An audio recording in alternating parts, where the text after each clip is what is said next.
Hello student, I am Sonam. Welcome back to my YouTube channel Apna Vidyalaya. आज के इस video में हम आप सभी को बताएंगे एक मोस्ट इम्पोर्टेंट टॉपिक। इस वीडियो में हम आप सभी को बताएंगे क्लास 10 विज्ञान का 2024 बोर्ड परीक्षा में आने वाले पूरे किताब के सबसे महत्वपूर्ण और वायरल प्रश्न, ठीक है, वो भी उत्तर के साथ, पूरे के पूरे आंसर के साथ हम आप सभी को इस वीडियो में बताने वाले।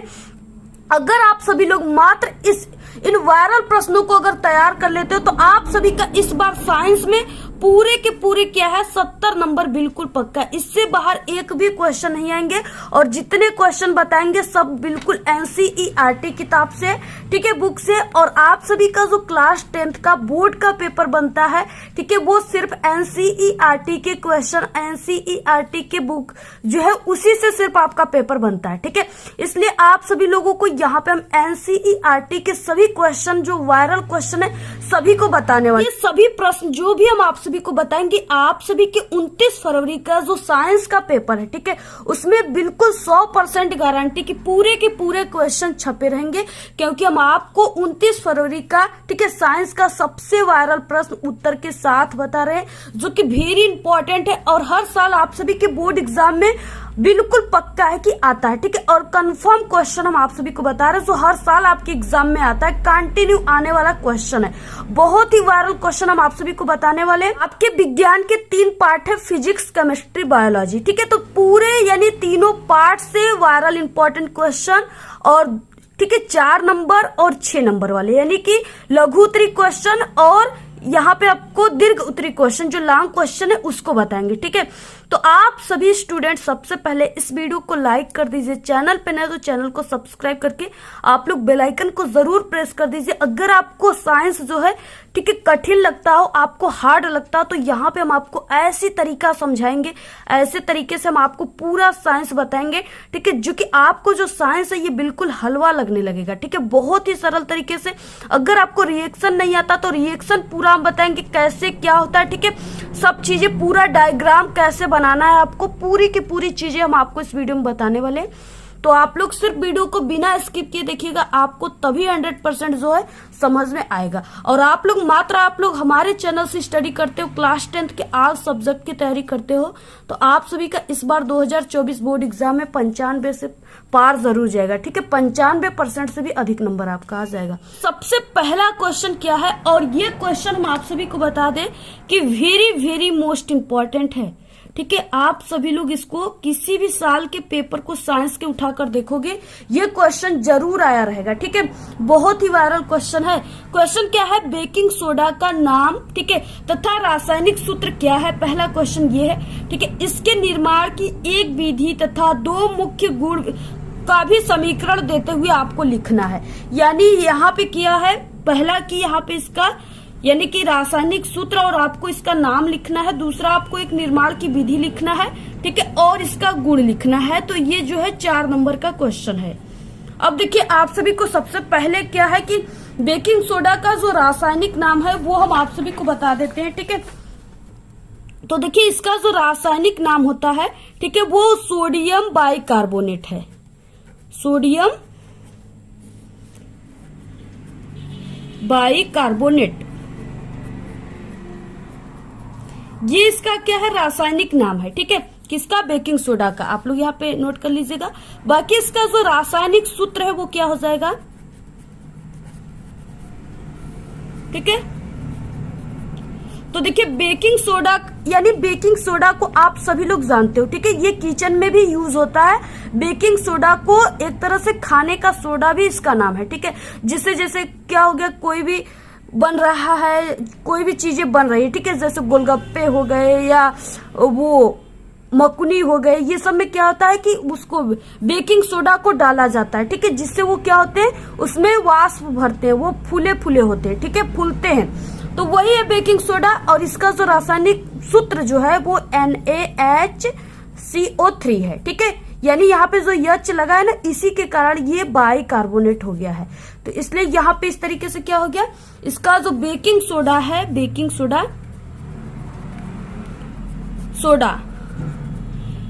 यहाँ पे इसका बेकिंग सोडा, सोडियम बाइकार्बोनेट और इसका रासायनिक सूत्र जो है वो NaHCO3। ठीक है, ये क्लियर हो गया आप सभी को, इसको रट लीजिए, बिल्कुल याद कर लीजिए। और क्या है कि ये आपके ऑब्जेक्टिव में भी आएगा और इस तरीके से ये क्वेश्चन में भी आपको इसमें पहले यही लिखना है। ठीक है, तभी हम आपको बताएं। इसके बाद देखिए इसमें क्या है, इसके निर्माण की एक विधि लिखना है आपको, एक निर्माण की इसकी विधि लिखना है। तो सबसे पहले कि ये बेकिंग सोडा कैसे बनता है, ठीक है, यही आपको निर्माण विधि में लिखना है। उत्तर क्या हो जाएगा, सबसे पहले आपको हेडिंग डालना है बेकिंग सोडा बनाने की विधि। ठीक है, देखिए बेकिंग सोडा जो है ये किसी न किसी प्रयोगशाला में ही बनेगा। तो यहाँ पे ये भी प्रयोगशाला में बन रहा है, प्रयोगशाला में सोडियम कार्बोनेट। ठीक है, क्या प्रयोगशाला में सोडियम कार्बोनेट, सोडियम कार्बोनेट का मतलब Na, ठीक है, 2CO3, ये सोडियम कार्बोनेट का सूत्र है और ये सोडियम बाइकार्बोनेट का है। ठीक है, आप लोग इसको इसमें कंफ्यूज मत होइएगा, आप लोग इसको क्लियर कर लीजिए। तो यहाँ पे प्रयोगशाला में सोडियम कार्बोनेट के जली विलयन से, ठीक है, कार्बन डाइऑक्साइड यानी कि CO2, कार्बन डाइऑक्साइड गैस प्रवाहित करके बेकिंग सोडा प्राप्त किया जाता है। ठीक है, ऐसे बेकिंग सोडा प्राप्त किया जाता है। अब देखिए इसका सूत्र क्या, यानी कैसे इसको प्राप्त किया जा रहा है। अब इसका क्या हो जाएगा यहाँ पे रिएक्शन। ठीक है, अब आपको रिएक्शन कैसे करना है, देखिए रिएक्शन में सबसे पहले कि यहाँ पे सोडियम कार्बोनेट के जली विलयन यहाँ पे अगर बोल दिया तो जली विलयन में आपको H2O लेना है। ठीक है, H2O जल है और यहाँ पे कार्बन डाइऑक्साइड। तो यहाँ पे क्या हो जाएगा, सबसे पहले कि यहाँ पे सोडियम कार्बोनेट, तो आप लोग उसका सूत्र यहाँ पे भी लिख सकते हो, यहाँ पे हम लिख देते हैं। ठीक है, Na2CO3, ये क्या है, सोडियम कार्बोनेट, आप लोग यहाँ पे नोट कर लीजिएगा इसका नाम। ठीक है, और प्लस यहाँ पे क्या है, जली विलयन, तो यहाँ पे H2O, और प्लस यहाँ पे क्या है, कार्बन डाइऑक्साइड गैस प्रवाहित कर रहे हैं तब बेकिंग सोडा प्राप्त हो रहा है, तो यहाँ पे CO2। यानी जितने भी चीजें यहाँ पे बोला गया है आप सभी को उसका यहाँ पे रासायनिक सूत्र याद होना चाहिए, आपको ऐसे आपको लिख लेना है। ठीक है, ऐसे आप सभी को लिखने के बाद अब क्या हो रहा है, यानी प्रवाहित किया जा रहा है, तो अब ये क्या बन रहा है, तो ये बेकिंग सोडा बन रहा है। ठीक है, बेकिंग सोडा का सूत्र क्या था, NaHCO3, ये क्या है, बेकिंग सोडा का सूत्र है। ठीक है, अब देखिए यहाँ पे, अब इसको ये रिएक्शन है, अब इसको संतुलित कैसे करना है, क्योंकि जब तक रिएक्शन को संतुलित नहीं करोगे तब तक ये रिएक्शन सही नहीं होगा। ठीक है, अब संतुलित देखिए कैसे करना है, यानी जितना इधर तत्वों की संख्या होनी चाहिए उतना ये रिएक्शन जो एरो है ना इसके बाद भी होना चाहिए, तीर के निशान के बाद भी। तो यहाँ पे देखिए सोडियम की संख्या सबसे पहले कि यहाँ पे Na2 लगा है, यानी सोडियम की संख्या 2 है और इधर सोडियम की संख्या सिर्फ 1 है। तो यहाँ पे अगर हम 2 ऐसे लिख देंगे इसके आगे तो सोडियम की संख्या 2 हो गई। ठीक है, और बाकी यहाँ पे क्या हो गया, यहाँ पे क्या, यहाँ पे जो C है इसकी संख्या 1 और 2 C की संख्या यहाँ पे हमने 2 लगा दिया तो C की संख्या भी 2 गई और H की संख्या भी 2 हो गई, और जिसके नीचे ये 3 दिया है 3 का इसमें गुणा होगा, 3 दूना के 6 हो जाएगा। यहाँ पे 6 ऑक्सीजन की संख्या, अब इधर देखिए ऑक्सीजन की संख्या भी इधर 6 होना चाहिए। ठीक है, 6 जब इधर है तो इधर भी होना चाहिए, तो यहाँ पे 2 1 3, ठीक है, 3 और यहाँ पे 3 हो गया और 3 यहाँ पे ऑक्सीजन 6, तो ऑक्सीजन की संख्या भी बैलेंस है। और यहाँ पे देखिए अब आपको हाइड्रोजन की संख्या यहाँ पे बैलेंस है कि नहीं ये आपको कमेंट करके बताना है। ठीक है, यहाँ पे देखिए H2 का मतलब 2 हाइड्रोजन है और यहाँ पे हमने 2 लगा दिया तो हाइड्रोजन की संख्या 2 हो गई। ठीक है, तो समझिए आप लोग बैलेंस ही है। ठीक है, तो इस तरीके से आपको क्या करना है, यानी बेकिंग सोडा आपको ऐसे ही बनाना है। बेकिंग सोडा किससे बना है, तो यहाँ पे सोडियम कार्बोनेट और जली विलयन, ठीक है, और CO2 गैस हम जब इसमें प्रवाहित किए तब जाके हमें बेकिंग सोडा प्राप्त हुआ। ठीक है, ऐसे बिल्कुल सरल है, बहुत सरल है, सिर्फ आपको, ठीक है, कोई समझाने वाला अच्छा नहीं। अगर आप लोग एक बार समझ गए ना हमारे तरीके से तो आप लोग कभी भी नहीं भूलोगे और किसी भी रिएक्शन को आप लोग चुटकियों में कर लोगे। तो इस तरीके से आपको जैसा हम बता रहे हैं आपको पूरे यूट्यूब पर कोई नहीं बताएगा। ठीक है, जैसे एक हम टॉपर स्टूडेंट है वैसे आप सभी को भी हम टॉपर बनाना चाहते हैं। ठीक है, और आपको ऐसे ही बताते हैं, तो इस तरीके से आपको ऐसे पढ़ना है। अब देखिए नेक्स्ट आ गया यहाँ पे सोडियम बाइकार्बोनेट के गुण, क्योंकि क्वेश्चन में गुण भी पूछा था। अब देखिए गुण में क्या हो जाएगा कि इसमें आप सभी को, ठीक है, रिएक्शन भी देना है, यानी आपको इसके देखिए यहाँ पे 2 मुख्य, ठीक है, गुण समीकरण देते हुए लिखिए, यानी आपको समीकरण देते हुए लिखना है। तो सबसे पहले यहाँ पे कि ये जल में आंशिक रूप से घुलनशील है, यानी जो सोडियम बाइकार्बोनेट है वो जल में आंशिक रूप से घुलनशील है। ठीक है, और लवण जलयोजन के कारण इसका विलयन क्षारीय प्रकृति का होता है। अब देखिए आपको यहाँ पे रिएक्शन भी देना है, तो सबसे पहले आप सभी को रिएक्शन में गुड़ में क्या हो जाएगा, तो देखिए इसके गुड़ अगर पूछेगा ना तो आपको जो है सोडियम बाइकार्बोनेट को लेकर ही रिएक्शन कराना है, ठीक है। तो यहाँ पे हम सोडियम बाइकार्बोनेट का सूत्र लिख देते हैं, यहाँ पे देखिए रिएक्शन हो जाएगा, तो यहाँ पे NaHCO3 ये सोडियम बाइकार्बोनेट हो गया, ठीक है। और यहाँ पे क्या हो गया प्लस, क्योंकि यहाँ पे आंशिक रूप से घुलनशील है, ये जल में घुलनशील है, तो यहाँ पे जल ले लीजिए आप लोग H2O। और ये जो प्राप्त हो गया यहाँ पे क्या हो जाएगा प्राप्त, पहला कि यहाँ पे सोडियम हाइड्रोक्साइड प्राप्त होगा, ठीक है। यहाँ पे Na, ठीक है, Na, और यहाँ पे एक वो जो है यहाँ पे जुड़ गया, तो ये NaOH हो गया, ठीक है। तो इस तरीके से ये NaOH यानी इसको सोडियम हाइड्रोक्साइड कहते हैं। प्लस यहाँ पे बचा क्या, यहाँ पे H2 बचा है, ठीक है, और यहाँ पे CO3 बचा है, तो यहाँ पे हो गया H2CO3 हाइड्रोजन कार्बोनेट, ठीक है, इस तरीके से। तो यहाँ पे पहला ये रिएक्शन हो गया। दूसरा गुड़ में क्या हो जाएगा, यहाँ पे इसके 2 गुण पूछे थे, तो बेकिंग सोडा को गर्म किया जाता है अथवा इसके विलयन को उबाला जाता है तो कार्बन डाइऑक्साइड गैस बनती है। यानी जो पहले वाला रिएक्शन था उसी को सिर्फ आपको क्या कर देना है, यहाँ पे उल्टा कर देना है, ठीक है। तो यहाँ पे हमें क्या प्राप्त हुआ था, सबसे पहले कि यहाँ पे सोडियम बेकिंग सोडा को गर्म किया जा रहा है यानी सोडियम बाइकार्बोनेट को, तो यहाँ पे उसका सूत्र सबसे पहले लिखना है, ठीक है। और इसको क्या किया जा रहा है, हीट किया जा रहा है। गर्म का फॉर्म जो होता है वो इस तरीके से गर्म का ये फॉर्म है, ठीक है, गर्म इसका मतलब कि गर्म किया जा रहा है। अब इसके बाद क्या बनेगा, ये Na2CO3 जो फर्स्ट रिएक्शन हम आपको बताया ना वही वाला है यहाँ पे, प्लस यहाँ पे CO2। तो इस तरीके से हो गया, आपको यहाँ पे सिर्फ 2 लगा देना है, बाकी वही सब चीजें इस तरीके से आपको पूरा करना है, ठीक है। बहुत ही ये वायरल क्वेश्चन है, आप लोग इसको तैयार कर लीजिए, 100% बिल्कुल पक्का है कि आएगा। देखिए नेक्स्ट क्वेश्चन है, पीएच को परिभाषित कीजिए, इसका हाइड्रोजन आयन सांद्रण से क्या संबंध है। ये भी बहुत वायरल क्वेश्चन है, ठीक है। जितने भी स्टूडेंट क्या है इस अभी तक यानी कि 80% और 80% तक तैयारी पूरा उनका हो गया होगा साइंस का, ठीक है, या 85% तक, वो स्टूडेंट जानते होंगे कि ये क्वेश्चन कितना वायरल क्वेश्चन है, ठीक है, आप सभी को पता होगा।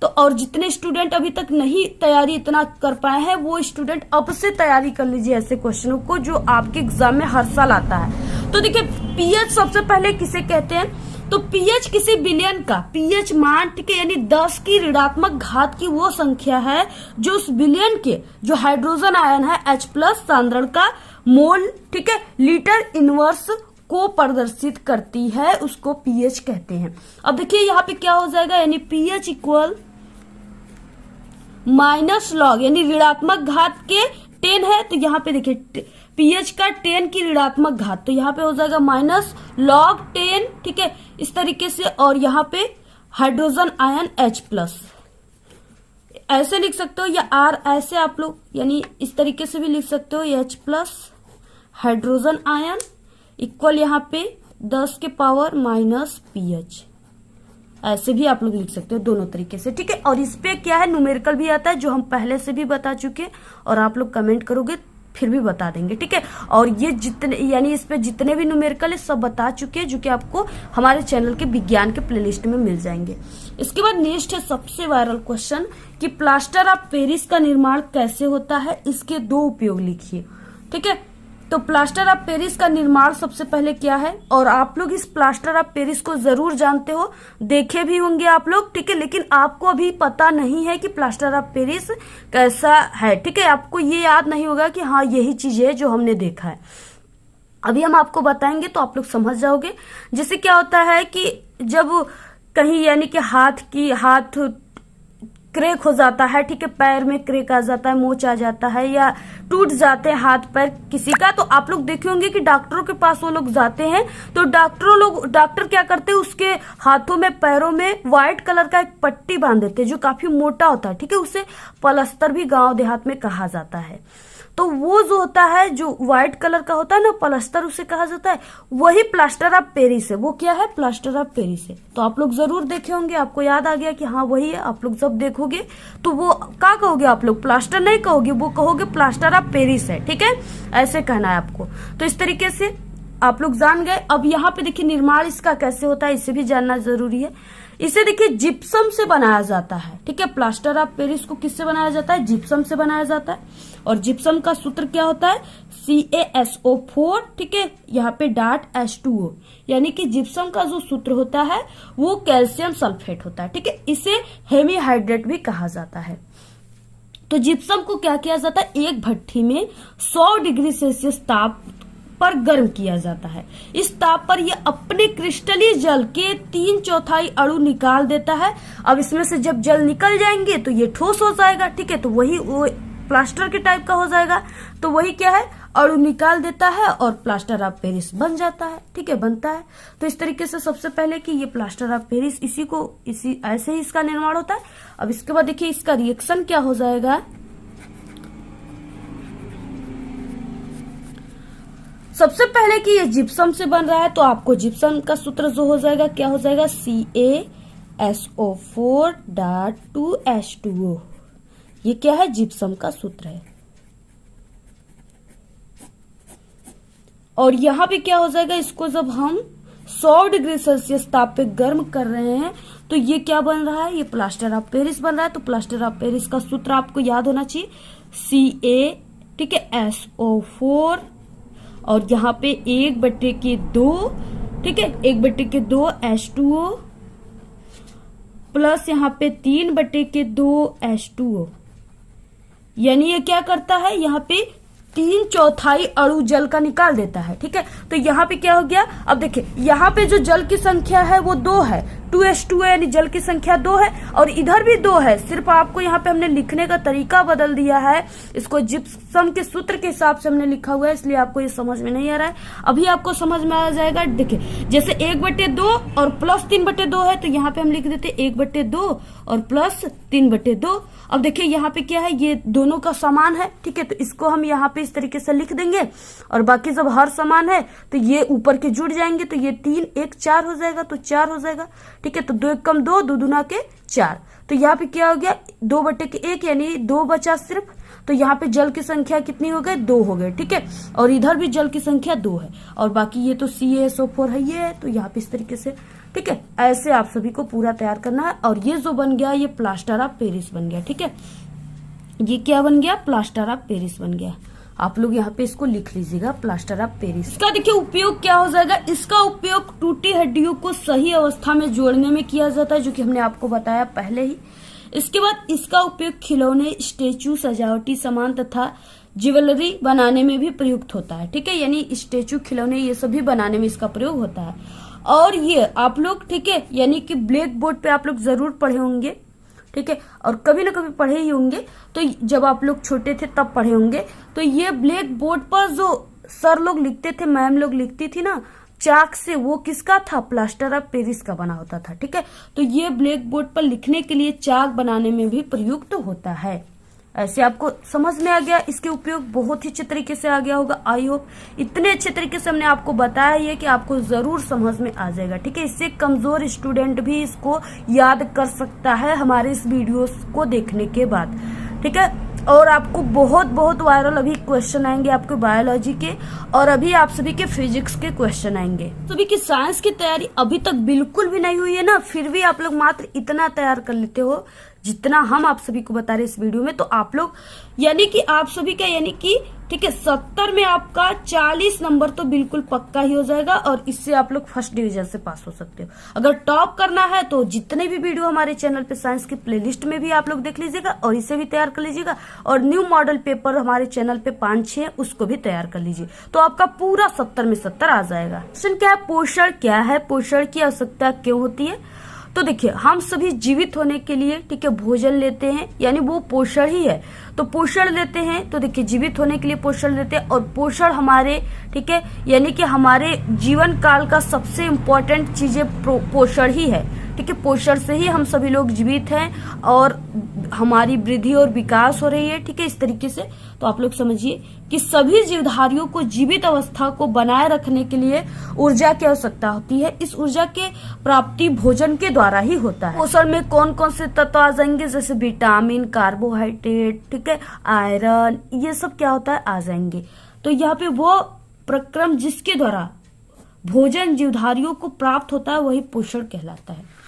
अब देखिए क्यों आवश्यक है? पोषण से केवल जैव प्रक्रमों को चलाने के लिए ऊर्जा ही नहीं प्राप्त होती, बल्कि इससे वृद्धि तथा विकास एवं क्षतिग्रस्त कोशिकाओं एवं ऊतकों की मरम्मत के लिए पदार्थों का भी प्राप्त होता है। यानी अगर आप लोग जैसे क्या है पोषण लोगे, अब क्या होता है किसी को जैसे ब्लड की कमी हो जाती खून की, तो वो क्या करते हैं, वो जो है अनार के रस को पीते, जूस को पीते, ठीक है। तो उससे क्या हो रही है, उनकी यानी उनकी जो भी वो पदार्थों को, उनके मरम्मत के लिए पदार्थों की भी प्राप्ति हो रही है, यानी उन्हें ब्लड की, ठीक है, जो कमी है उसको दूर किया जा रहा है। बाकी अगर जैसे कोई एक्सीडेंट हो गया, ठीक है, कोई घाव लग गए किसी को, तो अगर जो है कार्बोहाइड्रेट, विटामिन, ये सब अच्छे फलों को खाएंगे, अच्छे पोषक तत्व लेंगे, दूध दही खाएंगे, तो वो घाव भी अच्छे से भर जाते हैं, ठीक है। तो इस तरीके से यानी ये पोषण अनिवार्य है और ये बहुत ही वायरल क्वेश्चन तैयार करें। नेक्स्ट क्वेश्चन क्या है, बहुत ही वायरल क्वेश्चन, आप लोग देख सकते हो कि ये यूपी बोर्ड के 2020 में आया हुआ है, 18 में, ठीक है, और यहाँ पे 19 में और 22 में, इस तरीके से यानी कई बार आया हुआ है, ठीक है। अगर ऐसे क्वेश्चन आते हैं तो समझिए वो बहुत वायरल क्वेश्चन है, हर साल ये आपके पेपर में आता है। क्वेश्चन क्या है, परिवार नियोजन से आप क्या समझते हो? परिवार नियोजन की विभिन्न विधियों का वर्णन कीजिए, ठीक है। यहाँ पे कई प्रकार से ये क्वेश्चन दे देगा, आप लोग मात्र आंसर याद कर लीजिए, कोई भी क्वेश्चन आएगा इससे रिलेटेड आप लोग इसको लिख दीजिएगा, ठीक है। अब देखिए परिवार नियोजन किसे कहते हैं, यानी परिवार को नियोजित करके, ठीक है, बच्चों की संख्या को सीमित करना ही परिवार नियोजन कहलाता है। ऐसे आप लोग तैयार कर लीजिए इसको। बाकी परिवार नियोजन यानी परिवार कल्याण क्या है, इसे फैमिली प्लानिंग भी कहा जाता है, ठीक है। परिवार कल्याण यानी परिवार नियोजन का मुख्य उद्देश्य जन्म दर को कम करना है। जब परिवार में सीमित यानी 2 से 3 बच्चे होंगे तो कल्याणकारी योजनाओं को भी क्या है इसी प्रकार, ठीक है, बनाया जा सकता है। परिवार में बच्चों को पेट भर अच्छा भोजन, तन ढकने को वस्त्र, उचित शिक्षा एवं उनके स्वास्थ्य की अच्छी देखभाल आसानी से की जा सकती है। यानी जब बच्चे की संख्या 2 से 3 रहेंगे तभी, अगर 1 दर्जन 2 दर्जन रहेंगे तो कैसे हो पाएगा? 1 दर्जन 2 दर्जन रहेंगे तो उनको शिक्षा भी नहीं अच्छी मिल पाएगी और भरपेट भोजन भी नहीं मिल पाएगा, और ठीक है किसी तरह माँ बाप वस्त्र का जुगाड़ तो कर ही देंगे। तो इस तरीके से, ठीक है, यानी कि 2 से 3 बच्चे ही होने चाहिए, इससे परिवार का कल्याण होगा, ठीक है। और परिवार सीमित रखने के लिए विभिन्न उपाय हैं। इसको 2 विधियों में बांटा गया, अस्थायी विधि और स्थायी विधि, ठीक है। 2 विधियां हैं इसके इम्पोर्टेंट, अस्थायी और स्थायी। देखिए अस्थायी विधियों में क्या पे है, आत्म संयम, ठीक है, यानी सेल्फ कंट्रोल। पुरुष का स्त्री के साथ केवल सुरक्षित काल में ही लैंगिक संपर्क हो, शेष दिनों में वो क्या रखे, सेल्फ कंट्रोल रखे, ठीक है। इस तरीके से आप सभी को लिखना है। इसके बाद देखिए यानी ये अस्थायी विधि है। दूसरा विधि क्या है, लूप। अस्पतालों में परिवार कल्याण विभाग के द्वारा स्त्रियों को लूप लगाने की व्यवस्था, इसके लगवाने के बाद क्या होता है, गर्भाधारण नहीं हो सकता है, ठीक है। ये अस्थायी विधि यानी कि जरूरी नहीं कि लूप लगाने से और ये सब चीजें करने से, ठीक है, जो गर्भाधारण है वो रुक सकता है, ठीक है, रुक भी सकते हैं नहीं भी, इसलिए इसे इस विधि को अस्थायी विधि कहा गया है। नेक्स्ट है यहाँ पे निरोध। निरोध का प्रयोग पुरुषों के द्वारा किया जाता है, इसके प्रयोग से गर्भाधारण नहीं हो सकता है, ठीक है। बाकी नेक्स्ट है यहाँ पे चौथा, स्त्रियों का सुरक्षित काल, यानी यहाँ पे मासिक धर्म के 1 सप्ताह पूर्व तथा 1 सप्ताह बाद का समय सुरक्षित काल कहा जाता है। इस समय में गर्भाधारण करने की संभावनाएं कम रहती है। यह विधि विश्वसनीय नहीं है, यानी ये विश्वसनीय नहीं है, सिर्फ कहा जाता है, ठीक है। नेक्स्ट यहाँ पे रासायनिक औषधियां, यानी अस्पताल से क्या होता है, गर्भ निरोधक गोलियां जो है प्राप्त की जा सकती है, जिससे क्या होता है, गर्भाधारण करने की संभावनाएं कम हो जाती है। ये भी अस्थायी विधि है, कोई निश्चित नहीं कि इससे स्थायी विधि हो सकता है ये। इसके बाद है गर्भ समापन यानी कि अबॉर्शन, ठीक है। अनावश्यक बच्चे के लिए अस्पताल जाकर लेडी डॉक्टर की सलाह से गर्भाशय कराया जा सकता है। प्रशिक्षित अकुशल स्त्री के द्वारा गर्भ समापन नहीं कराना चाहिए, इससे क्या होगा कि महिला के जीवन को खतरा हो सकता है। अब देखिए ये सब जितने भी विधि थे अस्थायी विधि थे, ठीक है, जो कि क्या है, इस पे कॉन्फिडेंस नहीं किया जा सकता।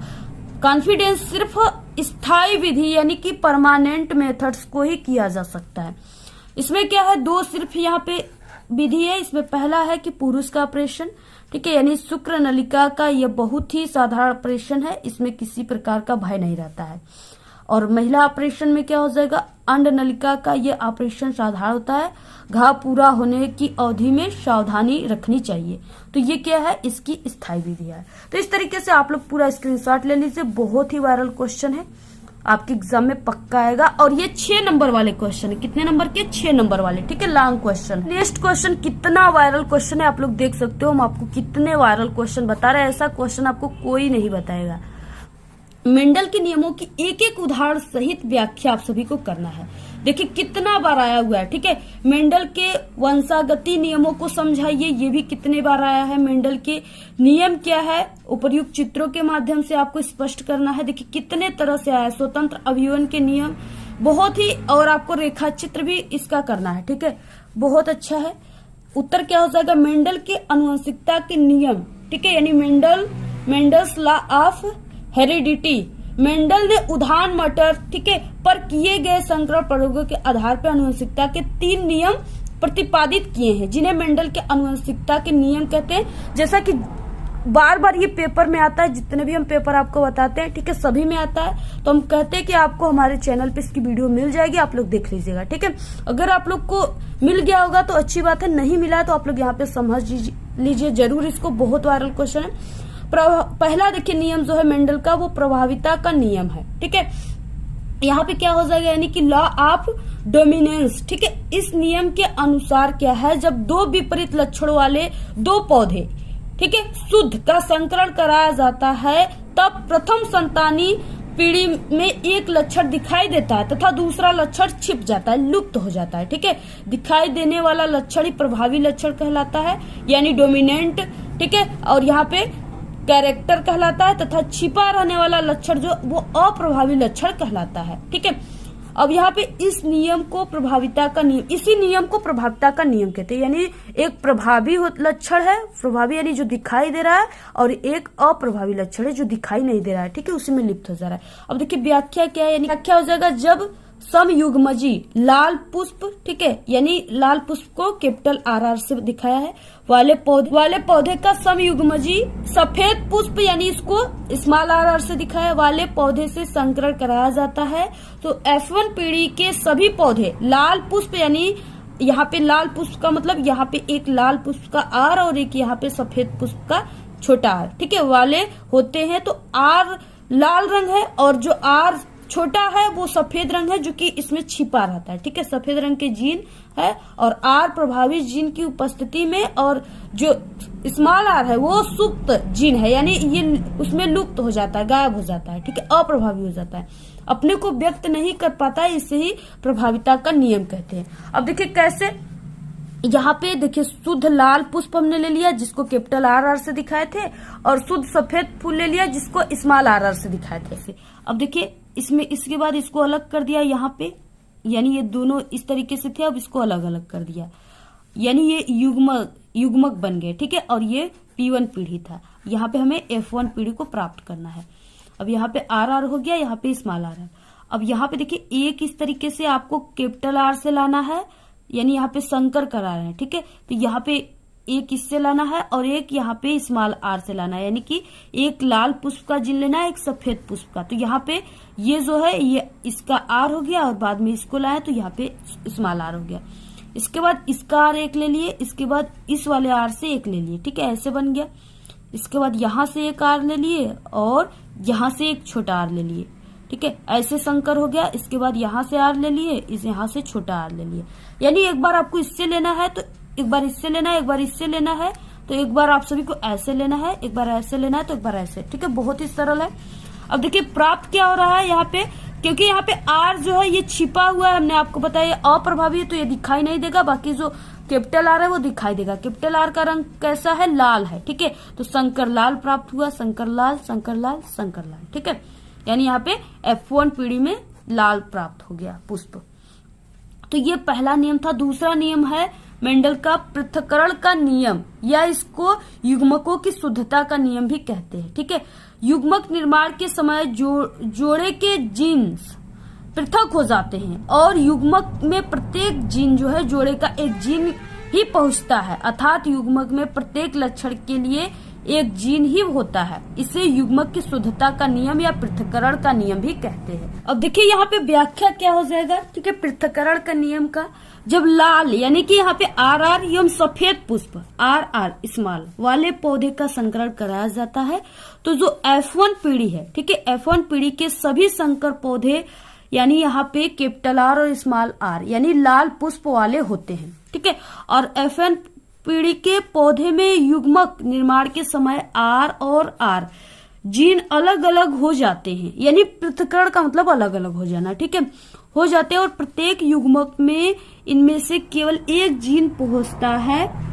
युग्मकों के संयुग्मन से F2 पीढ़ी में लाल एवं सफेद दोनों प्रकार के पुष्प वाले पौधे 3:1 के अनुपात में उत्पन्न होते हैं, ठीक है। इससे क्या होता है कि मेंडल ने यह निष्कर्ष निकाला कि संकर यानी हाइब्रिड में तुलनात्मक लक्षण परस्पर मिश्रित नहीं होते हैं, ये अलग अलग होते हैं, ठीक है। युग्मक निर्माण के समय से ये पृथक हो जाते हैं, इसलिए इस नियम को पृथक्करण का नियम कहते हैं। क्या है यहाँ पे नियम, मेंडल के स्वतंत्र अपविवहन का नियम, ठीक है। 2 या 2 से अधिक तुलनात्मक लक्षणों वाले जीनों के जोड़े के जीन एक दूसरे से क्या होते हैं, स्वतंत्र होकर युग्मकों में आ जाते हैं और निषेचन के समय युग्मक आपस में अनियमित ढंग से संयोजित होते हैं। इसके फलस्वरूप नए नए संयोग बनते हैं, यानी नए नए, ठीक है, यहाँ पे संयोग करके बनते नए नए चीज। तो यहाँ पे व्याख्या क्या हो जाएगा इसका, इस नियम की व्याख्या द्विसंकर क्रॉस के आधार पर की जा सकती है। नीले गोल तथा हरे झुर्रीदार बीज वाले समयुग्मजी पौधे में क्रॉस कराया जाता है तो F1 पीढ़ी में सभी संकर पौधे पीले गोल बीज वाले होते हैं, ठीक है। अब देखिए जो मेंडल है वो सबसे ज्यादा जो प्रयोग किया था वो मटर के पौधे पर, मटर के, ठीक है, दानों पर किया था, क्योंकि मटर में कई प्रकार की विभिन्नता पाई जाती है। आप लोग देखे होंगे कभी हरा मटर होता है, ठीक है, हरा मटर को भी सुखा दिया जाता है तो वो हरे झुर्रीदार के टाइप का हो जाता है, और पीला मटर होता है। इस तरीके से उसमें कई विभिन्नताएं पाई जाती हैं। किसी मटर के पौधे बहुत छोटे होते हैं और किसी मटर के पौधे काफी बड़े होते हैं। किसी मटर के पौधे में सफेद फूल खिलता है, किसी में नीला और सफेद दोनों खिलते हैं, यानी कई प्रकार की विभिन्नताएं पाई गई, ठीक है। इसलिए अब देखिए क्या हो जाएगा यहाँ पे, यह प्रभाविता के नियम को प्रदर्शित करता है, ठीक है। F1 पीढ़ी के पौधे में स्वपरागण कराने पर F2 पीढ़ी में निम्न 4 प्रकार के बीज वाले पौधे प्राप्त होते हैं। तो यहाँ पे देखिए पहला है गोल पीले यानी राउंड येलो, उसके बाद है गोल हरे राउंड ग्रीन, झुर्रीदार पीले ब्रिंकल्ड येलो और झुर्रीदार हरे ब्रिंकल्ड ग्रीन। इस तरीके से यहाँ पे 4 दिए हुए हैं। देखिए क्या है कि गोल पीला बीज, गोल पीला बीज का मतलब यहाँ पे बड़ा बड़ा R, ठीक है, कैपिटल R और कैपिटल Y रहेगा, और झुर्रीदार के लिए दोनों स्मॉल रहेंगे, जो चीजें वही स्मॉल रहेगा, ठीक है। ये जनक पौधे हैं। अब इसके बाद क्या हो गया, यहाँ से युग्मक बन गए, ये युग्मक हो गया, ये कैपिटल यहाँ पे RY में बट गया, ये स्मॉल RY में बट गया। अब ये दोनों जब संकर करके बने तो ये प्राप्त जो हुआ F1 पीढ़ी में वो यहाँ पे इसका R, ठीक है, और इसका यहाँ पे स्मॉल R, फिर इसका Y और यहाँ पे इसका स्मॉल Y, ऐसे F1 पीढ़ी में प्राप्त हुआ। और इसके बाद क्या हुआ, ये नर युग्मक क्या बन गए। अब देखिए जैसे आपको यहाँ पे क्या करना है, यानी यहाँ पे आपको RY लिखना है, ठीक है, यानी ये गोल पीला बीज है, यहाँ पे RY, ठीक है, ऐसे लिखना है। और इसके बाद आपको यहाँ पे क्या लिखना है, RY, और यहाँ पे छोटा R और बड़ा Y, ठीक है, छोटा यानी R और यहाँ पे छोटा Y, ऐसे लिखना है। यानी सिर्फ आपको ये लाइन और ये लाइन आप लोग तैयार कर लिए तो समझिए ये जो है कुछ नहीं है आपके लिए, ठीक है, बहुत ही सरल चीजें हैं ये। और यहाँ पे कैपिटल R और कैपिटल Y, ठीक है, यहाँ पे capital R small Y, small R sorry, और यहाँ पे कैपिटल Y, ठीक है, स्मॉल R और स्मॉल Y, ऐसे आपको लोग को सिर्फ इस लाइन को याद कर लेना। बाकी आपको क्या करना है, इससे एक एक R को, ठीक है, और इससे एक एक Y को यहाँ पे लिख देना है, तो ये गोल पीला बन गया, ठीक है। यहाँ से एक कैपिटल R और यहाँ से एक कैपिटल R, ठीक है, और यहाँ से एक बड़ा Y और यहाँ से एक छोटा Y, मिलकर के ये गोल पीला बन गया। तीसरे में देखिए आपको ये चीजें बार बार लेना है, बाकी ये नेक्स्ट होता जाएगा, ठीक है। तो यहाँ पे R हो गया कैपिटल, यहाँ पे छोटा R इससे लिए, फिर यहाँ पे बड़ा Y लिए, इससे बड़ा Y ले लिए, ये गोल पीला बन गया। इसके बाद फिर यहाँ पे R लिए, इससे छोटा R लिए, इससे बड़ा Y लिए, इससे छोटा Y लिए, ये गोल पीला बन गया। ठीक है, ऐसे ही आप सभी को सभी में करना है, सभी में, यानी ये चीजें और ये चीजें सिर्फ आपको देखना है, ये चीजें फिर ये चीजें फिर ये सभी में आप लोग को करना है। तो इस तरीके से क्या है, कहीं गोल पीला, ठीक है, और कहीं गोल हरा बन गया, कहीं गोल पीला बन गया, यानी जो भी है यहाँ पे ये जो अगर ऐसे प्राप्त होगा, ठीक है, यानी यहाँ पे बन गया, यहाँ पे कैपिटल आर और यहाँ पे स्मॉल वाई, अगर ये प्राप्त हो गए तो ये गोल हरा हो गया।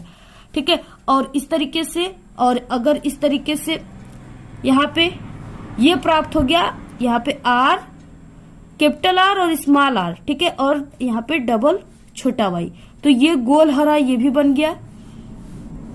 और इसके बाद यहाँ पे प्राप्त हुआ, ठीक है, इस तरीके से, यानी यहाँ पे अगर आर स्मॉल प्राप्त हुआ और कैपिटल वाई, ठीक है, तो वो झुर्रीदार पीला बन गया। यानी जहां पे सबसे पहले स्मॉल आर से शुरुआत हो रहा है वो झुर्रीदार पीला बनेगा और या झुर्रीदार हरा बनेगा, और बाकी, ठीक है, और इस तरीके से, यानी आप लोग इसको तैयार कर लीजिएगा, ऐसे ही आप लोग तैयार कर लीजिएगा। ठीक है, F2 की दूसरी पीढ़ी है, मादा युग्मक और ये नर युग्मक है, इधर ये मादा युग्मक और ये नर युग्मक है।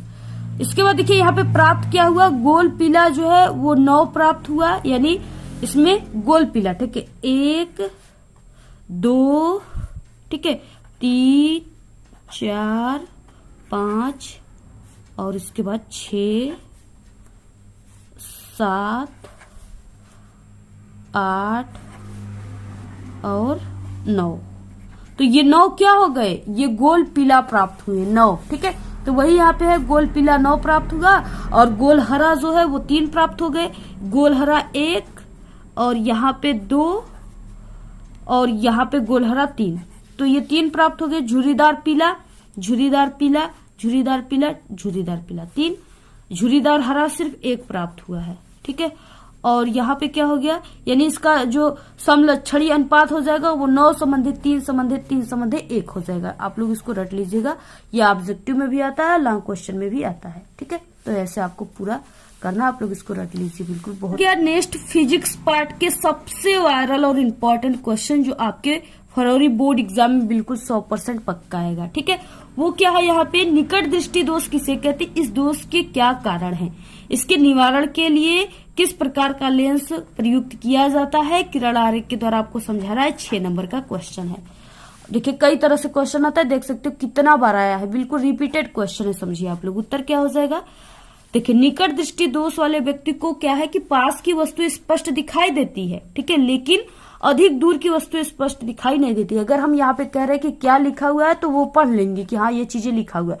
अगर वहां पे, ठीक है, बैल खड़ा है या भैंस खड़ा है, उसको हम कहेंगे थोड़ी दूर पे, तो उसको हम कहेंगे कि वो क्या है, तो वो समझ नहीं पाएगा जल्दी से कि वो गाय है या बैल है। ठीक है, तो इस तरीके से क्या है, तो उसको पास की वस्तुएं दिखाई देती लेकिन दूर की वस्तु स्पष्ट दिखाई नहीं देती। अर्थात नेत्र बिंदु अनंत पर न होकर के कम दूरी पर आ जाता है। इस दोष के इस कारण से व्यक्ति के आंखों में निकट दृष्टि दोष हो जाता है। ठीक है, और इस दोष के जो है निम्नलिखित कारण भी हो सकते हैं। क्या क्या है, पहला कारण है कि नेत्र लेंस की वक्रता बढ़ जाए और जिससे फोकस दूरी कम हो जाती है। यानी इस तरीके से ये जो है वक्रताएं बढ़ जाती है। ठीक है, यानी ये चीजें जो है गोला बढ़ जाता है और इससे फोकस जब ये बढ़ेगा यानी कि वक्रता त्रिज्या बढ़ेगी तो फोकस घट जाएगी। तो यहाँ पे ठीक है, इसके बाद नेक्स्ट है नेत्र लेंस और रेटिना के बीच की दूरी बढ़ जाए अर्थात नेत्र के गोलक जो है ये गोला जो है गोलक का व्यास बढ़ जाता है, जिससे जो व्यक्ति है उसको दूर की वस्तु स्पष्ट दिखाई नहीं देती है। इस अवस्था में क्या है, दूर स्थित वस्तु का प्रतिबिंब रेटिना पर न बनकर उससे पहले रेटिना तथा नेत्र लेंस के बीच किसी बिंदु P पर बन जाएगा। ठीक है, बन जाने से प्रतिबिंब स्पष्ट दिखाई नहीं देता है, जैसे चित्र ए में आपको अभी हम दिखाएंगे। ऐसे मनुष्य का दूर बिंदु अनंत पर न होकर आंख के काफी समीप यानी फोकस पर आ जाता है तथा बिंदु, ठीक है, निकट बिंदु भी 25 सेंटीमीटर से कम दूरी पर होता है। अब देखिए यहाँ पे जैसे ये अनंत से प्रकाश की किरणें जा रही हैं। अब यहाँ पे क्या हुआ, अब ये जो मनुष्य का आंख होता है वो कौन सा लेंस होता है, तो वो उत्तल लेंस होता है। ठीक है, क्योंकि इसके क्या है कि किनारों पर पतला और बीच में मोटा होता है। अब यहाँ पे अनंत से जब आ रही है किरणें तो ये गोला जो है ये बढ़ गया है, इसकी वक्रता त्रिज्या बढ़ गई है, तो जो प्रतिबिंब बन रहा है वो रेटिना पर न बन के ये बिंदु P पर ही बन जाती है। ठीक है। तो बताइए रेटिना पर बनेगी तब ना जो भी व्यक्ति उसको दिखाई देगा वस्तु। अब यहाँ पे बन गई तो कैसे दिखाई देगा? तो ये इस तरीके से बन जाता है। अब इसको क्या है, इसमें लेंस जो है अवतल लेंस चाहिए जो कि प्रकाश को क्या करता है, फैलाने का कार्य करता है। ठीक है। अब जब प्रकाश फैलेगी तब यहाँ पे रेटिना पर प्रतिबिंब बनेगा। अब देखिए निकट दृष्टि दोष का निवारण कैसे करना है, तो इस दोष के निवारण के लिए ऐसे अवतल लेंस का प्रयोग किया जाता है जो अनंत पर रखी वस्तु से चलने वाली किरणों को इस लेंस से निकलने पर नेत्र के दूर बिंदु F से आती हुई प्रतीत होती है। तब ये किरणें नेत्र लेंस के द्वारा अपवर्तित होकर रेटिना पर प्रतिबिंब बनाती है और वस्तु का स्पष्ट प्रतिबिंब प्राप्त हो जाता है तथा वस्तु स्पष्ट दिखाई देने लगता है। ठीक है। अनंत से आ रही किरणें, अब यहाँ पे हमने एक अवतल लेंस लगा दिया, ठीक है, जो कि किनारों पर मोटा और बीच में पतला होता है। अब यहाँ से किरणें जा रही हैं, अब इस पे पड़ी अवतल लेंस पे, ठीक है। तो अवतल लेंस पे पड़ी तो ये इसको हमने यहाँ पे पीछे किया तो ये F बिंदु पर मिलती हुई प्रतीत हो गई। अब यहाँ पे जब F बिंदु पर हुई तो ये जो आंख है इसको ये प्रतीत हो रहा है कि ये जो किरणें अनंत से नहीं बल्कि F बिंदु से आ रही है। अब ये क्या कि यहाँ पे इसका प्रतिबिंब रेटिना पर बना दिया। ठीक है। अब वस्तु जो है यानी कि अगर किसी व्यक्ति को दूर की वस्तु स्पष्ट नहीं दिखाई देता है, निकट की वस्तु दिखाई देती है, ठीक है, तो उसको जो दोष है वो निकट दृष्टि दोष है। और उसके अगर चश्मा में यूज होगा, वो जाएगा डॉक्टर के पास तो डॉक्टर उसके चश्मा में अवतल लेंस का यूज करेगा जिससे उसको दूर वाली वस्तु भी दिखाई देने लगती है। ठीक है, क्योंकि रेटिना पर प्रतिबिंब बनने लगता है। तो ऐसे आपको पूरा ये डायग्राम जो है आपको डायग्राम बनाना है। अगर आपके ये पेपर में 100% पक्का आएगा, ठीक है, तो आपको ऐसे डायग्राम बनाकर पूरा ऐसे ही लिखना। आप लोग स्क्रीनशॉट ले लीजिए। और ये तरीका बहुत ही सरल तरीका हम आपको बताए हैं। ठीक है। आप सभी को 100% पूरे के पूरे क्वेश्चन इसी वीडियो में याद हो जाएंगे। तो यहाँ पे देखिए सबसे पहला क्वेश्चन वेरी इंपॉर्टेंट क्वेश्चन दिया हुआ है। पहला क्वेश्चन है Fe2O3, ठीक है, प्लस यहाँ पे 2Al यानी एल्यूमिनियम का सूत्र है ये। और यहाँ पे इस तरह से रिएक्शन यानी एरो के बाद यहाँ पे Al2O3 प्लस 2Fe, यह अभिक्रिया किस प्रकार की है, यहाँ पे इस तरह से पूछ रखा है। ठीक है। यहाँ पे क्या है, 4 ऑप्शन है, वियोजन अपक्रिया, संयोजन अपक्रिया, द्विविस्थापन अपक्रिया और विस्थापन अपक्रिया। तो यहाँ पे आपको इसको रटना नहीं है। सबसे पहले आपको यहाँ पे समझना है कि किस प्रकार का अभिक्रिया है, ठीक है, और यहाँ पे किस तरह से रिएक्शन हो रहा है। तो यहाँ पे देखिए, यहाँ पे जो एल्यूमिनियम होता है, ठीक है, ये क्या होता है, काफी ज्यादा क्रियाशील होता है। यानी ये Fe2O3 जो है ये कम क्रियाशील है और इसके अपेक्षा जो एल्यूमिनियम है ये क्या अधिक क्रियाशील है। तो यहाँ पे क्या करता है, जैसे 2 पहलवान है, ठीक है, एक पहलवान जो है वो थोड़ा कमजोर है और एक पहलवान जो है वो काफी मजबूत है पहले वाले के अपेक्षा। तो क्या है, अगर दोनों लड़ेंगे तो जो पहलवान मजबूत है वही पहलवान जीतेगा, ठीक है, और जो कमजोर है वो हार जाएगा। तो यहाँ पे वही बात है, जैसे यहाँ पे क्या है कि यहाँ पे जो एल्यूमिनियम है ये क्या अधिक क्रियाशील है और ये जो Fe2O3 है ये कम क्रियाशील है। तो इसमें से एल्यूमिनियम जो है ये Fe2O3 में से Fe को क्या कर देगा, विस्थापित कर देगा। विस्थापित का मतलब निकाल देगा। ठीक है। तो यहाँ पे क्या हो जाएगा, यहाँ पे देखिए Al2O3, ठीक है, ये जो एल्यूमिनियम है ये इसके ऑक्साइड O3 से जुड़ करके यहाँ पे Al2O3 निकाल दिया और इसके बाद यहाँ पे क्या कर दिया, इस Fe को इस O3 से क्या कर दिया, अलग कर दिया। तो यहाँ पे Fe हो गया। तो ये क्या कर रहा है, इसको अलग कर रहा है, यानी इस रिएक्शन में से यानी Fe2O3 में से एल्यूमिनियम इसको विस्थापित कर दे रहा है। तो यहाँ पे कौन सा अपक्रिया हो जाएगा, विस्थापन अपक्रिया हो गया। ठीक है, क्योंकि निकाल रहा है। तो यहाँ पे इस तरह से आप सभी को क्या करना है, ऐसे आपको याद करना है। नेक्स्ट दूसरा क्वेश्चन है, अम्लीय विलयन का पीएच मान होता है, काफी इंपॉर्टेंट क्वेश्चन है। तो यहाँ पे देखिए अम्लीय विलयन का जो पीएच मान होता है, सबसे पहले हम आपको बता दें कि यहाँ पे 7 से अधिक, ठीक है, 7 से अधिक जो होता है, अगर 7 से अधिक हो तो वो क्या हो जाएगा, क्षारी हो जाएगा। और अगर 7 से कम है तो अम्लीय हो जाएगा। और अगर 7 है तो वो क्या हो जाएगा, उदासीन। ठीक है, यहां पे आपको इस तीनों को याद करना है क्योंकि तीनों से रिलेटेड क्वेश्चन आपके एग्जाम में आएंगे। तो यहाँ पे अम्लीय विलयन का पीएच मान होता है अम्लीय विलयन का पीएच मान हमने इस तीनों में से कौन सा बताया, तो यहाँ पे 7 से कम है तो वो अम्लीय है। अम्लीय कौन होगा, जिसमें 7 से कम है। तो यहाँ पे कौन सा ऑप्शन राइट हो जाएगा, ठीक है। आप लोग कमेंट करके खुद इसका आंसर बताइएगा। इतना हमने बता दिया, आप लोग आई होप कि इसको समझ गए होंगे। तो आप लोग दूसरे का आंसर कमेंट बॉक्स में बताइएगा। नेक्स्ट है तीसरा क्वेश्चन, धावन सोडा का रासायनिक सूत्र होता है, ठीक है। धावन सोडा यानी धोने की सोडा का रासायनिक सूत्र होता है, जिसे डिटर्जेंट पाउडर कहते हैं। तो यहाँ पे हो जाएगा Na2CO3। Na2CO3 यानी सोडियम कार्बोनेट जो होता है, ये धावन सोडा का सूत्र होता है, और प्लस इसमें 10H2O इस तरह से जुड़ा हुआ है, ठीक है। सिर्फ यही सूत्र होता है, लेकिन यहाँ पे दिया है 10H2O, तो ये भी क्या राइट है, तो यहाँ पे ऑप्शन भी राइट है। नेक्स्ट है शुद्ध जल का पीएच मान होता है। अब देखिए, जो शुद्ध जल होता है वो उदासीन होता है, तो उदासीन होता है तो उसका पीएच मान जो होगा वो क्या हो जाएगा, 7 हो जाएगा, ठीक है। ऑप्शन। नेक्स्ट क्वेश्चन आ गया, जितने भी क्वेश्चन है सभी वेरी मोस्ट इम्पोर्टेंट है, आपके एग्जाम में पक्का आएंगे, ठीक है। तो स्वपोषी पोषण के लिए आवश्यक है, यहाँ पे देखिए सबसे पहले स्वपोषी पोषण यानी कि स्वपोषी किसे कहते हैं, जो अपना भोजन स्वयं बनाता है, ठीक है। स्वयं अपना पोषी करता है, पोषण करता है, उसको क्या कहते हैं, स्वपोषी कहते हैं। तो स्वपोषी अपना यानी स्वपोषी में कौन आएगा, तो वो पौधा आएगा, ठीक है। पौधे क्या करते हैं, वो अपना भोजन स्वयं बनाते हैं। तो यहाँ पे उनको अपना भोजन स्वयं बनाने के लिए किन किन चीजों का आवश्यकता होता है, तो यहाँ पे देखिए कार्बन डाइऑक्साइड, ठीक है, यानी यहाँ पे इसको CO2 कहते हैं, इसकी भी आवश्यकता होती है। हम लोगों को जो पेड़ पौधा होते हैं वो हम लोगों को ऑक्सीजन देते हैं, और हम लोग उनको कार्बन डाइऑक्साइड देते हैं, जिससे वो जीवित है, ठीक है। तो यहाँ पे कार्बन डाइऑक्साइड की आवश्यकता भी उनको है। और क्लोरोफिल, क्लोरोफिल के कारण पौधे की पत्तियां जो है वो हरे रंग की दिखाई देती है, ठीक है, पड़हरिन जिसे कहते हैं। तो पत्तियां हरी रहेगी तभी पौधा क्या करेगा, अपना भोजन बनाएगा, ठीक है। अगर पत्तियां उसकी मुरझा जाएगी तो पौधा मर जाएगा, खाना ही नहीं बना पाएगा तो खाएगा कैसे। तो यहाँ पे क्लोरोफिल की भी आवश्यकता होती है, ये भी सही है।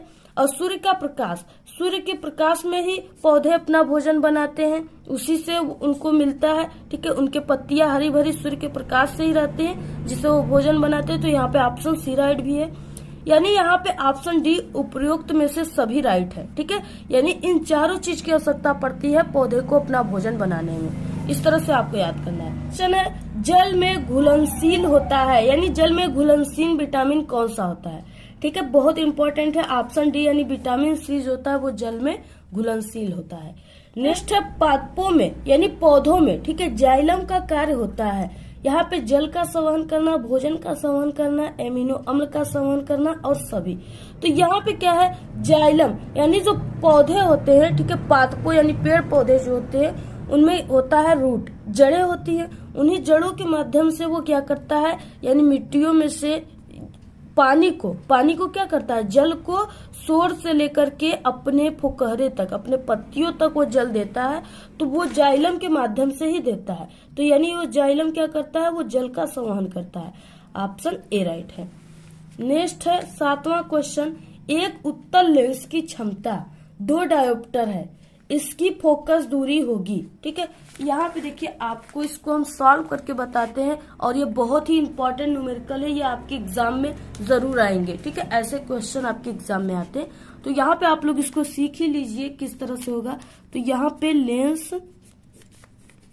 की फोकस दूरी,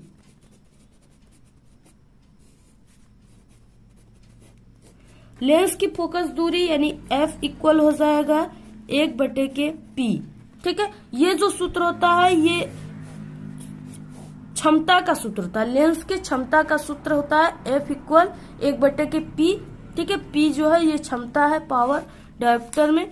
तो यहाँ पे देखिए क्या है, सबसे पहले आपको आंसर देखना है कि यहाँ पे सभी आंसर सेमी में दिया हुआ है, यानी सेंटीमीटर में दिया हुआ है, ठीक है। तो यहाँ पे आपको क्या करना है, सेंटीमीटर में ही आंसर ले आना है। तो यहाँ पे सेंटीमीटर के लिए हो जाएगा F इक्वल 100/P, ठीक है, क्योंकि ये मीटर में था और ये जो है ये सेंटीमीटर में है। एक उत्तल लेंस की क्षमता यानी क्षमता यहाँ पे कितना दिया हुआ है, P इक्वल दिया हुआ है 2 डायोप्टर, ठीक है। डायोप्टर को D से दिखाते, और यहाँ पे फोकस दूरी ज्ञात करने के लिए बोला है। तो यहाँ पे क्या हो जाएगा, इस सूत्र पे हम जब रखेंगे इसको मान को, तो क्या निकलेगा, यहाँ पे मान को अब हम इस फॉर्मूले पर रखते हैं, ठीक है। तो यहाँ पे हो जाएगा F इक्वल यहाँ पे 100 और यहाँ पे P का मान कितना दिया है, यहाँ पे P है, P का मान यहाँ पे 2 डायोप्टर है, तो यहाँ पे आपको 2 लिखना है। तो ये कितने में कट जाएगा, 2 पंचे 10, ठीक है। तो यहाँ पे हो जाएगा F इक्वल यहाँ पे 50 और इसका फोकस दूरी का मात्रक सेंटीमीटर, ठीक है। F इक्वल कितना आ गया, 50 सेंटीमीटर। तो इसमें से कौन सा ऑप्शन राइट है, तो यहाँ पे ऑप्शन है बी 50 सेमी, ठीक है। 50 सेमी या 50 सेंटीमीटर इस तरह से लिख सकते हो। नेक्स्ट क्वेश्चन है स्पष्ट दृष्टि की न्यूनतम दूरी है। तो स्पष्ट दृष्टि की जो न्यूनतम दूरी होती है, काफी इंपॉर्टेंट क्वेश्चन है, वो 25 सेमी होती है, ठीक है। ऑप्शन डी है। क्वेश्चन देखिए, जितने भी बहुविकल्पी क्वेश्चन है सब आपके यानी कि फिजिक्स, केमिस्ट्री और बायोलॉजी, ठीक है, तीनों पार्ट से है। प्रतिरोध का मात्रक है, प्रतिरोध का जो मात्रक होता है वो ओम होता है, ऑप्शन ए राइट है। और इसका जो प्रतीक होता है वो इस तरह से होता है, ठीक है, ये ओम है, यानी इस तरह से ओम।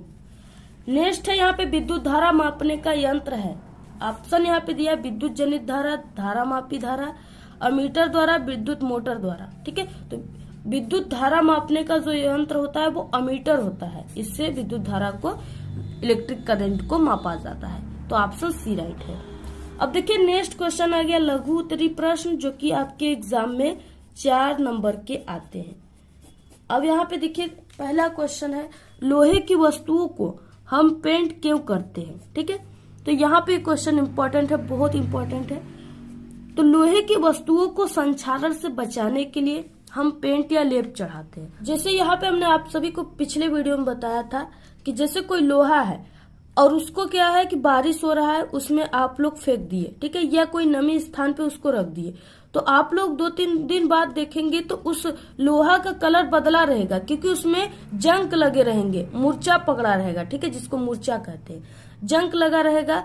तो वो क्या करता है, जो जंक होता है उस जंक से बचाने के लिए लोग पेंट करते हैं। अगर आप लोग पेंट कर दोगे उस लोहे को और उसको पानी में फेंक दोगे तो उसमें जंक नहीं लगेगा, ठीक है। इसलिए लोग क्या करते हैं, यहाँ पे पेंट करते हैं। अगर जंक लग जाएगा तो जो लोहा रहेगा वो धीरे धीरे कमजोर होकर टूट जाता है, ठीक है, इसलिए उसको पेंट किया जाता है। तो यहाँ वही है कि लोहे की वस्तुओं को संक्षारण से बचाने के लिए हम पेंट या लेप चढ़ाते हैं। पेंट या लेप, ठीक है, वस्तु की सतह तथा हवा या नमी के बीच प्रत्यक्ष संपर्क को समाप्त कर देता है।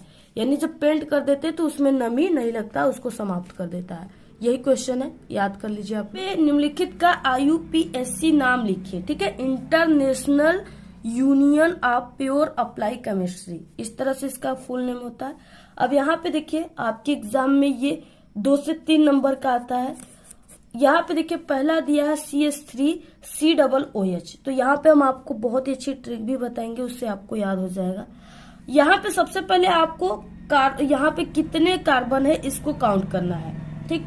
तो यहाँ पे 1 और 2, कि पहला कार्बन है, ठीक है, तो इसको मेथ कहेंगे, और दूसरा कार्बन है तो इसको एथ कहेंगे। यानी आप लोग जानते ही होंगे मेथ, एथ, प्रो, ब्यूट, ठीक है, इस तरह से आप लोग जानते हैं। तो वही यहाँ पे है। यहाँ पे सबसे पहले आपको कार्बन की संख्या गिनना है। तो यहाँ पे 2 कार्बन है, यानी मेथ और एथ, ठीक है, यानी एथ है। अब इसके बाद इसमें क्या जुड़ा है, COOH, यानी इसमें ओइक क्रियात्मक समूह जुड़ा हुआ है। क्या जुड़ा है, ओइक। अब यहाँ पे 2 कार्बन है, तो यहाँ पे हो जाएगा एथेन, 2 कार्बन को एथेन और पहले कार्बन को मेथेन। तो यहाँ पे हो जाएगा एथे, और यहाँ पे न में क्या हो जाएगा, यहाँ पे ओइक जुड़ जाएगा, तो यहाँ पे एथेनोइक अम्ल हो जाएगा, ठीक है, इस तरह से। इसके बाद नेक्स्ट है यहाँ पे HCHO है, और यहाँ पे 1 कार्बन है, यानी यहाँ पे हो जाएगा मेथेन, ठीक है, 1 कार्बन है, यहाँ पे मेथेन हो जाएगा। और यहाँ पे क्या जुड़ा हुआ है, CHO, यानी अल समूह जुड़ा हुआ है, ठीक है। क्या जुड़ा हुआ है इसमें, क्रियात्मक समूह में अल, तो यहाँ पे हो जाएगा मेथेनल, ठीक है। तो इस तरह से हो जाएगा इसका UPSC नाम। नेक्स्ट है यहाँ पे HCOOH। अब इसमें भी O एक जुड़ा हुआ है और इसमें भी 1 कार्बन है, यानी यहाँ पे हो जाएगा मेथेन। अब इसका क्या हो जाएगा, मेथेनोइक अम्ल।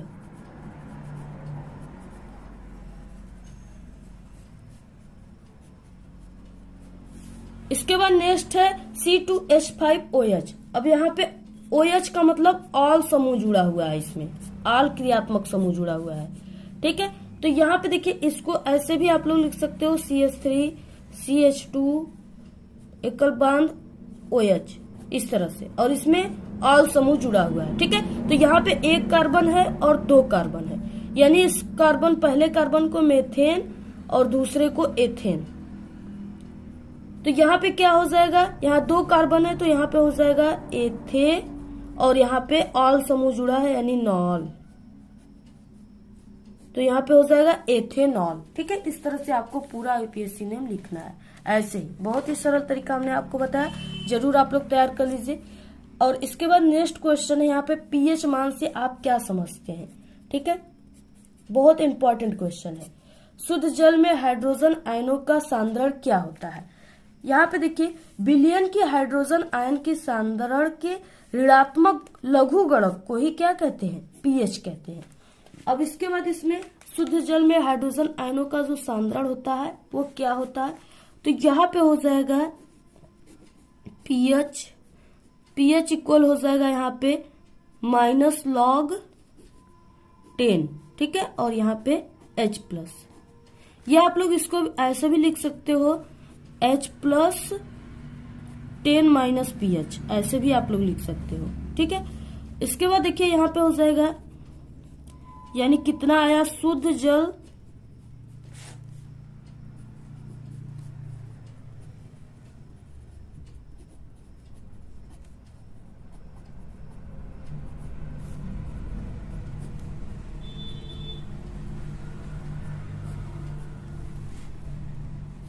कितना हो जाएगा 1 × 10⁷, और इसका मात्रक होता है मोल प्रति लीटर।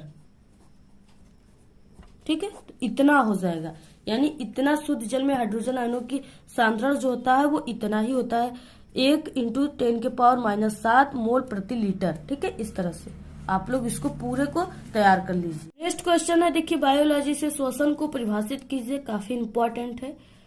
श्वसन वह क्रिया है, ठीक है, वो अभिक्रिया है जिसमें कोशिका में कार्बनिक यौगिक प्राय क्या करते हैं, ग्लूकोज का ऑक्सीकरण करते हैं, ऑक्सीकरण होता है, और इस क्रिया में CO2 जो होता है और ऊर्जा उत्पन्न होता है, इसी को श्वसन कहते हैं। इसको यहाँ पे देखिए नेक्स्ट क्वेश्चन है, 40 सेमी दूरी वाले अवतल दर्पण की त्रिज्या ज्ञात कीजिए। ठीक है, तो यहाँ पे क्या करना है, दिया है, पहले आपको तरीका पता होना चाहिए किस तरह से लगता है, दिया है प्रश्नानुसार। ठीक है, जितने भी मान दिए चिन्ह सहित आप लोग रखिए। F इक्वल दिया है 40 सेमी और R इक्वल दिया है क्वेश्चन मार्क नहीं दिया है। तो यहाँ पे आप लोग फॉर्मूला जानते हो कि यहाँ पे क्या होता है, यानी फोकस और त्रिज्या की जो फॉर्मूला होती है वो F इक्वल R/2 होता है। ठीक है, इसी सूत्र पे आपको रखना है, आंसर आ जाएगा। तो यहाँ पे F का मान दिया हुआ है और R का मान आपको ज्ञात करना है। तो यहाँ पे इसको हम यहाँ पे F का मान रखते हैं 40। ठीक है, और यहाँ पे क्या है, यहाँ पे R इक्वल 2। तो यहाँ पे जो 2 है इधर क्या है, भाग में है, और ये बराबर की इधर जाएगा तो गुणे में हो जाएगा, तो और यहाँ पे R इक्वल हो जाएगा। ठीक है, तो R बराबर हो जाएगा 40 × 2। अब यहाँ पे हो जाएगा R इक्वल कितना हो जाएगा 80। ठीक है, कितना हो जाएगा 80, और यहाँ cm। ठीक है, इस तरह से इसका आंसर हो जाएगा। इसके बाद नेक्स्ट क्वेश्चन है, यहाँ पे विद्युत प्रतिरोध क्या है, इसका मात्रक आपको लिखना है, इसका यूनिट लिखना है। देखिए विद्युत प्रतिरोध का मतलब क्या है, प्रतिरोध का मतलब रुकावट डालना। ठीक है, यानी किसी के मार्ग में, विद्युत के मार्ग में जो रुकावट डालता है उसको प्रतिरोध कहते हैं। तो यहाँ क्या है, किसी चालक का वह गुण जिसके कारण वो विद्युत प्रवाह का विरोध करता है, यानी रुकावट डालता है, चालक का प्रतिरोध अथवा प्रतिरोधकता कहलाता है। इस तरह से आपको लिखना है, और इसका जो यूनिट होता है, ठीक है, वो R इक्वल V/I इससे हो जाएगा, और V का यानी इसका मात्रक वोल्ट होता है और I का मात्रक एम्पियर होता है, और इसी को ओम भी कहते हैं। ठीक है, जिसका प्रतीक इस तरह से है, तो आप लोग इसको तैयार कर लीजिए। तो देखिए नेक्स्ट क्वेश्चन है जो कि very very most important question है, कई बार आपके एग्जाम में आया, बिल्कुल रिपीटेड क्वेश्चन हर साल आता है, ठीक है। और ये 6 नंबर वाला क्वेश्चन है, यानी दीर्घ उत्तरी क्वेश्चन है। अब देखिए यहाँ पे हम आपको बहुत ही अच्छी ट्रिक बताएंगे। इस पूरे जो क्वेश्चन है उसका आंसर आपको इसी वीडियो में याद हो जाएगा। और यहाँ पे अगर आपको रिएक्शन करने नहीं आता तो रिएक्शन भी 100% गारंटी है कि आपको बिल्कुल हवा हो जाएगा, आने लगेगा अच्छे तरीके से, ठीक है। दिया है क्वेश्चन, बेकिंग पाउडर या खाने वाला सोडा, बेकिंग सोडा को यानी बेकिंग पाउडर को खाने वाला सोडा भी कहते हैं। यहाँ पे खाने वाला सोडा का रासायनिक नाम एवं अणु सूत्र क्या है, इसके बनाने की विधि तथा 2 प्रमुख रासायनिक गुण समीकरण देते हुए लिखिए, ठीक है। बेकिंग पाउडर जो है यानी खाने का सोडा वो सबके किचन में होता है, जैसे जो मखनी वकनी बनता है, ठीक है, उसमें डाला जाता है, जिससे काफी यानी ये क्या करता है, ये जो भी वस्तुएं है खाने पीने वाला उसको उसमें फुला देता है उसको थोड़ा, ठीक है। तो वही बेकिंग पाउडर है, सबके किचन में होता है, व्हाइट कलर का। तो यहाँ पे देखिए सबसे पहले आपको इसमें देखिए जो दीर्घ उत्तरी क्वेश्चन है इसमें कई क्वेश्चन है। बेकिंग पाउडर या खाने का सोडा का आपको रासायनिक नाम और अणु सूत्र लिखना है, सबसे पहले 2 नंबर इसका मिलेगा। इसके बनाने की विधि आपको लिखना है, 2 नंबर इसका मिलेगा।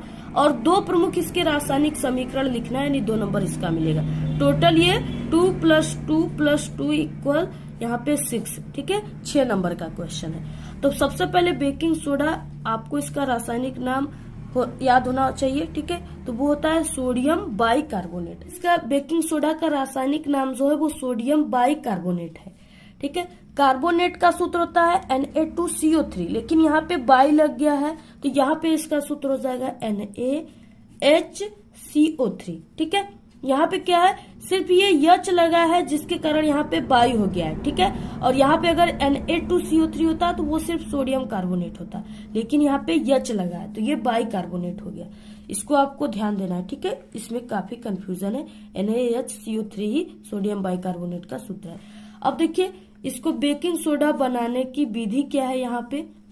तो बेकिंग सोडा किस तरह से बनता है, यानी बेकिंग सोडा इसे सोडियम कार्बोनेट के जली विलयन में, सोडियम कार्बोनेट यानी Na2CO3, ठीक है, इसके जली विलयन में कार्बन डाइऑक्साइड मीन्स के CO2 गैस प्रवाहित करके बनाया जाता है। अब यहाँ पे देखिए क्या हो जाएगा इसका रिएक्शन। यहाँ पे सबसे पहले सोडियम कार्बोनेट का हमने आपको बताया कि सूत्र याद होना चाहिए, तो वो होता है Na2CO3, ठीक है। ये क्या है, सोडियम कार्बोनेट।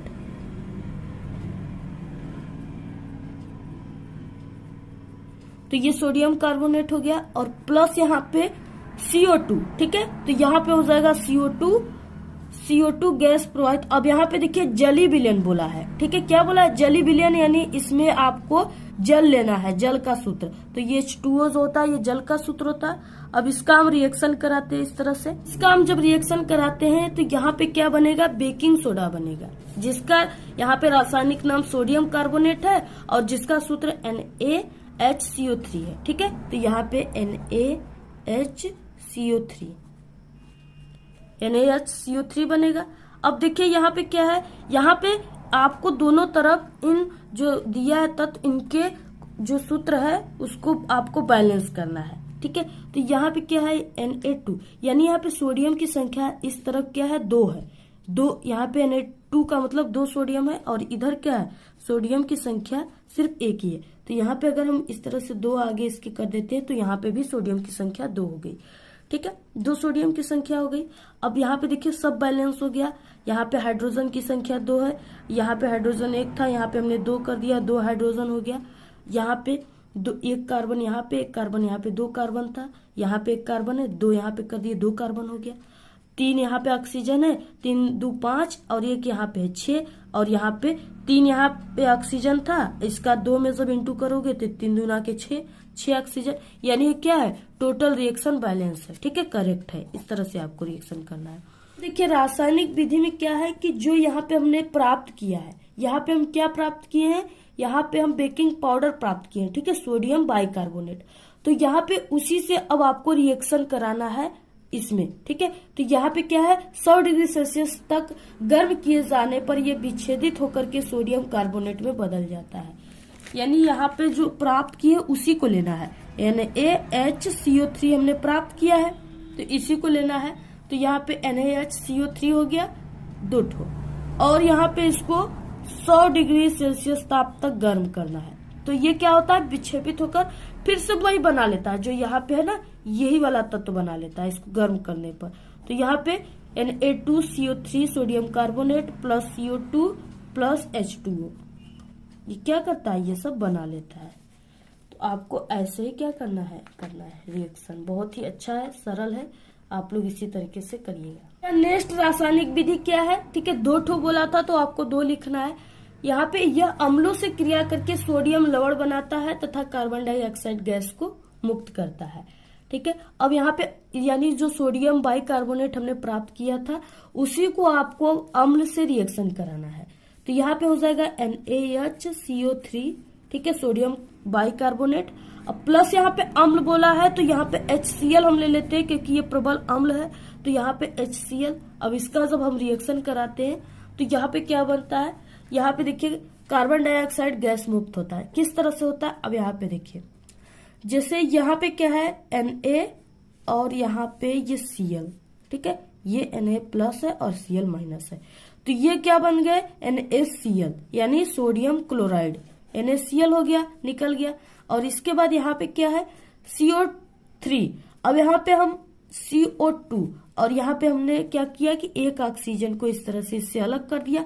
तो यहाँ पे ये CO2 हमको प्राप्त हो रहा है। तो यहाँ पे CO2 कार्बन डाइऑक्साइड और प्लस यहाँ पे एक H यहाँ पर है, एक H यहाँ पे है, ठीक है, 2 H यहाँ पे हो गए और एक ऑक्सीजन यहाँ से हमने इसको निकाला है। तो यहाँ पे हो गया 2, यहाँ पे 2 हाइड्रोजन और एक ऑक्सीजन H2O, ठीक है। तो ये जल का सूत्र हो गया। तो इस तरह से ये रिएक्शन हो गया, ठीक है। आपको ऐसे ही लिखना है, इस तरह से आपको हमने सिर्फ समझने के लिए बताया, आपको इस सब खींचना नहीं है, सिर्फ समझकर ऐसे आपको लिखना है, ठीक है। तो यहाँ पे सोडियम क्लोराइड CO2 और यहाँ पे H2O प्राप्त होता है।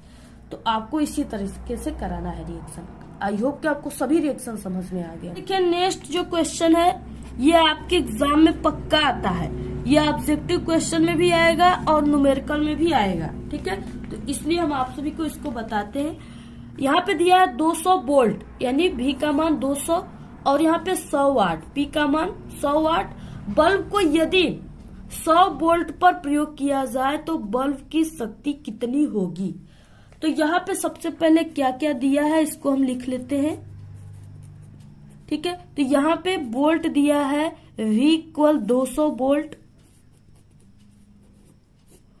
और उसके बाद यहाँ पे क्या दिया है P का मान दिया हुआ है, ठीक है। यहाँ पे 100 वाट दिया है P का मान, तो यहाँ पे 100 वाट हो जाएगा। अब देखिए 2 मान दे दिया है। अब इसके बाद यहाँ पे क्या है कि यहाँ पे सबसे पहले आपको सूत्र यहाँ पे लिखना है, शक्ति के सूत्र से इसको ज्ञात करेंगे। तो शक्ति इक्वल यानी P इक्वल होता है V का स्क्वायर बाई R। अब इसी फार्मूले से इसको निकालना है। यहाँ पे देखिए P का मान दिया है, V का मान दिया है, लेकिन R का मान नहीं दिया है, इसको हम पक्षांतर कर देते हैं। तो यहाँ पे ये R जो है इधर चला आएगा यहाँ पे, ठीक है। इसको पक्षांतर करते हैं तो यहाँ पे R हो जाएगा V का स्क्वायर और ये P जो है ये R के प्लेस पे आ जाएगा, तो यहाँ पे P हो जाएगा। अब इसमें तो आप लोग मान रख ही सकते हो, यहाँ पे V का स्क्वायर यानी कि ये जो V का मान दिया है ये 2 बार रखाएगा, 200 इंटू 200 इक्वल यहाँ पे P का मान जो है वो 100 वाट है। तो इस तरह से आप लोग 100 रखिए। अब यहाँ पे देखिए 2 का 2, 2 दूना के 4, ठीक है। तो यहाँ पे क्या हो जाएगा 4 और यहाँ पे 4 जीरो है, तो इसको आपको लिख देना है और डिवाइड यहाँ पे 100। अब ये 2 जीरो से 2 जीरो मर गए, ठीक है। तो यहाँ पे R इक्वल क्या हो गया 400 ओम, ठीक है, यानी 400 प्रतिरोध। यहाँ पे अभी तो R का मान निकला है, अभी क्या है शक्ति का मान निकालना है, ठीक है। यहाँ पे दिया है कि पहले तो हमने यहाँ पे 200 वोल्ट और 100 वाट का ही निकाले हैं। इसके बाद दिया है कि यदि 100 वोल्ट, यहाँ पे फिर से वोल्ट का मान दे दिया है, 100 वोल्ट पर प्रयोग किया जाए तो बल्ब की शक्ति कितनी होगी, यहाँ पे इस तरह से पूछ रखा है। अब यहाँ पे देखिए अब पुनः क्या होगा, पुनः हमको V इक्वल यहाँ पे 100 वोल्ट रखना है, ठीक है। और यहाँ पे क्या है, बल्ब की शक्ति जो है